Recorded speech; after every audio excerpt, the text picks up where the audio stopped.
Good afternoon. We're going to talk about the Ralph Baez versus John D. Ray's case.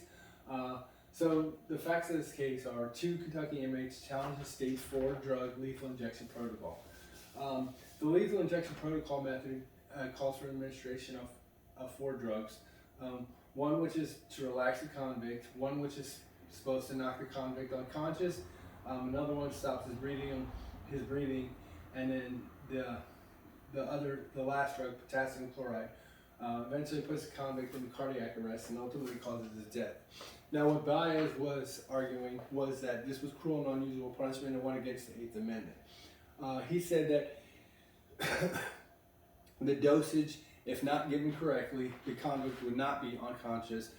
They would just be in a state of vegetation to where they couldn't speak, they couldn't show any emotions, but they could be awake. And so they would be wide awake during the rest of this process, and the rest of the administering of the drugs would put the convict in excruciating pain prior to death. So the question that came into play is the use of a four-drug lethal injection process to carry out a death sentence a violation of the Eighth Amendment ban on cruel and unusual punishment? Like I said, if the convict's awake during this whole process, excruciating pain throughout the whole thing, it could be considered cruel and unusual punishment. It did go to the lower court, Kentucky Supreme Court. Kentucky did, pass it and say, lethal injection, the four-dose method is perfectly fine. So then it went up to the Supreme Court. Once it got to the Supreme Court, it was argued on January 7, 2008, and actually decided April 16, 2008. What you did have was you had a 7-2 decision with four concurrences and a dissent. The court held that Kentucky's lethal injection scheme did not violate the Eighth Amendment, noting that the inmates had conceded the human nature of the procedure when performed correctly. And performed correctly, we're going to come back to that because that is actually one of the dissent, Ruth Ginsburg's main argument.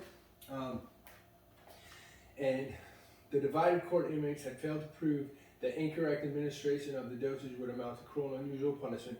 However, the court also suggested that a state may violate the ban on cruel and unusual punishment if it continues to use a method without significant justification in the face of a superior alternative procedure. So, pretty much what that means is if there's a superior method than using the four-dose method for the lethal injection, that it could be banned if the state decided to stick with that instead of using the far superior method. Now, we go ahead and move on to our dissenting, which was Ruth Ginsburg.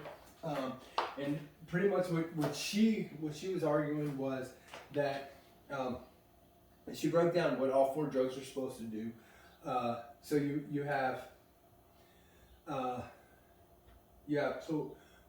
Panachloram brohime, which paralyzes the young lung muscles and results in slow asphyxiation. You have potassium chloride, which causes burning and intense pain as it circulates throughout the body.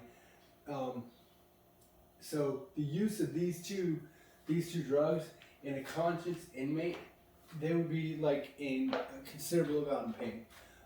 So really what she was arguing was